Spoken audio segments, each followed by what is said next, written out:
नमस्कार, फाइटर समाचार में आपका स्वागत है। पेश आज 4 नवंबर शाम 7 बजे राजस्थान की खास खबरें। राजकीय विद्यालयों के विद्यार्थियों के लिए बड़ी खुशखबरी है। अब वे भी नीट और जेईई जैसी प्रतियोगी परीक्षाओं की निःशुल्क तैयारी कर सकेंगे। राजस्थान सरकार ने शिक्षा के क्षेत्र में डिजिटल माध्यम से नई पहल की है। शिक्षा विभाग ने देश की अग्रणी ऑनलाइन एजुकेशन संस्था फिजिक्स वाला के साथ एमओयू साइन किया है। इस समझौते के बाद राजस्थान के सरकारी विद्यालयों के विद्यार्थियों को फिजिक्स वाला ऐप पर ऑनलाइन पढ़ाई की सुविधाएं निःशुल्क मिलेंगी। डॉक्टर राधाकृष्णन शिक्षा संकुल में हुए कार्यक्रम में राज्य परियोजना निदेशक एवं आयुक्त अनुपमा जोरवाल और फिजिक्स वाला के चीफ एडवाइजर प्रवीण प्रकाश ने समझौते पर हस्ताक्षर किए।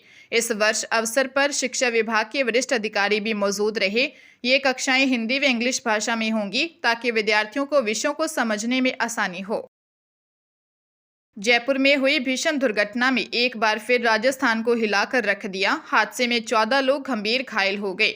इस खौफनाक सड़क हादसे के बाद राजस्थान सहित देश भर में गुस्से का माहौल है, लेकिन चिकित्सा मंत्री गजेंद्र सिंह खेमसर ने बयान देकर नया विवाद खड़ा कर दिया। ट्रॉमा सेंटर में पहुंचे चिकित्सा मंत्री से पत्रकारों ने सवाल किया कि हादसा क्या परिवहन विभाग की चूक है।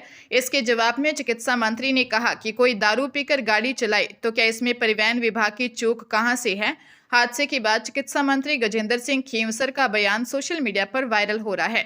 मंत्री के बयान के बाद सोशल मीडिया पर लोगों की तीखी प्रतिक्रिया आई है। इधर पीसीसी अध्यक्ष गोविंद सिंह डोटासरा ने कहा कि इस सरकार ने मंत्री तो केवल माला पहनने और उल जलूल बयान देने के लिए हैं। संवेदना, कानून, जिम्मेदारी, जवाबदेही, नियंत्रण सब शायद छुट्टी पर हैं। हरियाणा के फरीदाबाद में भूपानी थाना क्षेत्र के खेड़ी कलां गांव में 7 साल पहले हुई युवक की हत्या के मामले में अतिरिक्त सत्र न्यायाधीश सुरेंद्र कुमार की अदालत ने तीनों दोषियों गौरव, उमेश और हेमराज को उम्र कैद की सजा सुनाई है।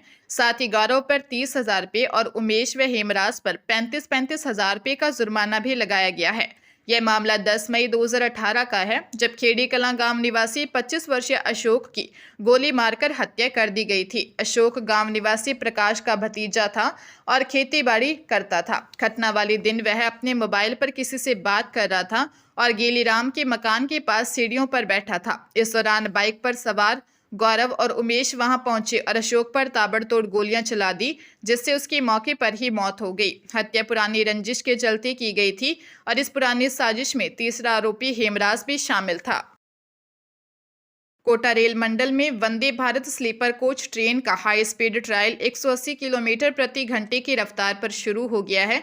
यह ट्रायल 17 नवंबर तक चलेगा। पहले दिन ट्रेन बिना वजन के 155 किलोमीटर प्रति घंटे की रफ्तार से दौड़ाकर टेस्टिंग की गई। वहीं इसके बाद 180 किलोमीटर प्रति घंटे की स्पीड से ट्रेन चलाई गई। कोटा नागदा सेक्शन पर हुई इस ट्रायल में ट्रेन की स्पीड, ब्रेकिंग सिस्टम और ट्रैक की स्थिति की जांच की गई।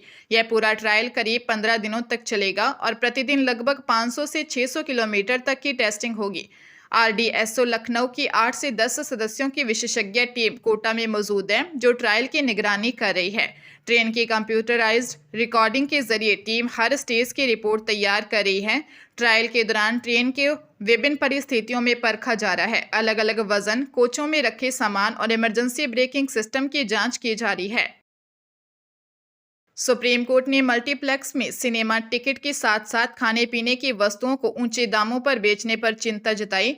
कोर्ट ने कहा, मल्टीप्लेक्स में पानी की बोतल 100 रुपये और कॉफ़ी 700 रुपये में बिकती है। यदि इनकी दरें तय नहीं की गई तो सिनेमाघर खाली हो जाएंगे। साथ ही उच्चतम न्यायालय ने कर्नाटक हाई कोर्ट के उस आदेश पर रोक लगा दी जिसमें मल्टीप्लेक्स को हर फिल्म टिकट का व्यापक और ऑडिट योग्य रिकॉर्ड रखने का निर्देश दिया था। मामले की सुनवाई के दौरान जस्टिस विक्रम नाथ और जस्टिस संदीप मेहता की खंडपीठ ने कहा, आप पानी की बोतल के लिए 100 रुपये और कॉफ़ी के लिए 700 रुपये लेते हैं। चूंकि सिनेमा का पतन हो रहा है, इसलिए लोगों के आने और आनंद लेने के लिए इसे अधिक उचित बनाना चाहिए, अन्यथा सिनेमा हॉल खाली हो जाएंगे। खंडपीठ ने कहा कि मल्टीप्लेक्स में टिकट की कीमत 200 रुपये होनी चाहिए। लुधियाना में एक ढोंगी ताजपुर रोड पर एक घर में घुसा और दंपति फूलचंद मीणा को पैसा डबल करने का लालच दिया। उसने सोना लिया और एक पोटली दी। कहा कि पोटली 3 दिन बाद खोलना, पोटली में से सोने की कीमत की दोगुनी राशि निकलेगी। ढोंगी ने कहा कि वह उन्हें फ्लैट भी दिला देगा और 3500 रुपये ले लिए। उसने बताया था कि वह कचहरी में काम करता है। दंपति को कचहरी बुलाया। दंपति ने जब पोटली खोली तो उसमें से चिल्ड्रन बैंक के नोट निकले। दंपति जब कचहरी आया तो उन्हें वह फिरोज गांधी मार्केट में मिल गया। दंपति ने आरोपी को दबोचा और उससे पैसे व सोना वापस मांगा। इतने में वहां पर भीड़ जमा हो गई। ढोंगी ने कहा कि वो एटीएम से पैसे लेकर आ रहा है और कार वहीं पर छोड़कर भाग गया। थाना डिवीजन नंबर 5 पुलिस ने कार को कब्जे में लेकर ढोंगी की तलाश शुरू कर दी है।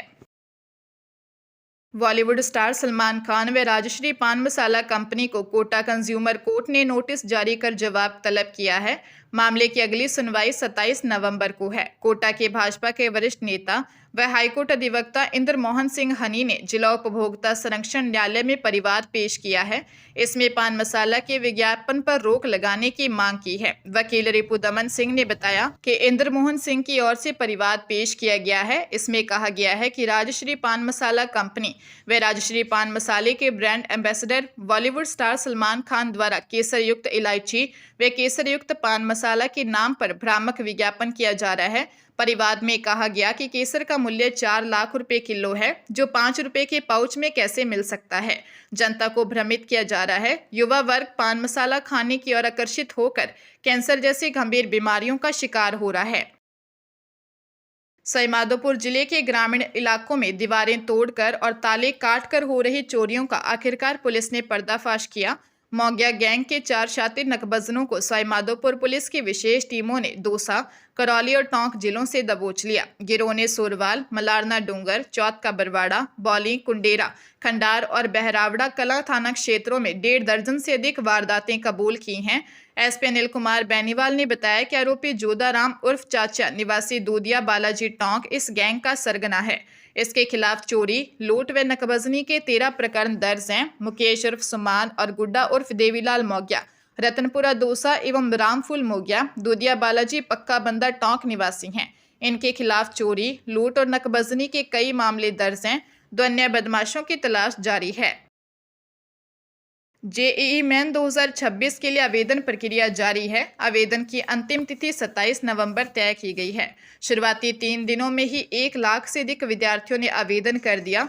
इस वर्ष भी परीक्षा में परफेक्ट स्कोर लाने वाले 1 से अधिक अभ्यर्थियों को ऑल इंडिया रैंक 1 दी जाएगी। कैरियर काउंसलिंग एक्सपर्ट्स के अनुसार एनटीए द्वारा घोषित स्कोर में यदि 2 या अधिक विद्यार्थियों के अंक समान रहते हैं तो रैंक निर्धारण के लिए क्रमवार मापदंड अपनाए जाएंगे। पहले गणित का एनटीए स्कोर देखा जाएगा। यदि टाई बनी रहती है तो भौतिकी, इसके बाद रसायन विज्ञान का स्कोर देखा जाएगा। यदि सभी विषयों के स्कोर समान हों तो कम ऋणात्मक उत्तरों की तुलना की जाएगी। यदि इन सभी पैरामीटर्स के बाद भी समानता बनी रहती है तो सभी अभ्यर्थियों को समान ऑल इंडिया रैंक और कैटेगरी रैंक प्रदान की जाएगी।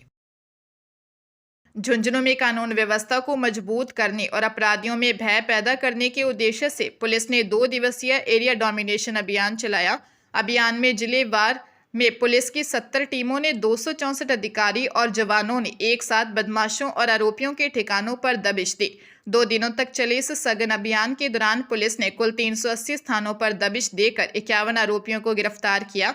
एसपी ब्रजेश उपाध्याय ने बताया कि पुलिस की 70 टीमों ने जिले भर में 380 अलग अलग ठिकानों पर दबिश देकर महिला अत्याचार के प्रकरणों में वांछित 2, जघन्य वारदातों में वांछित 3, सामान्य अपराध में वांछित 1, गिरफ्तारी वारंटी फरार 8, आर्म्स एक्ट में 1, शराब प्रकरणों में 3, अन्य अधिनियम में 1 और शांति भंग के मामलों में 32 व्यक्तियों को गिरफ्तार किया है। इस प्रकार कुल 51 आरोपियों की गिरफ्तारी हुई।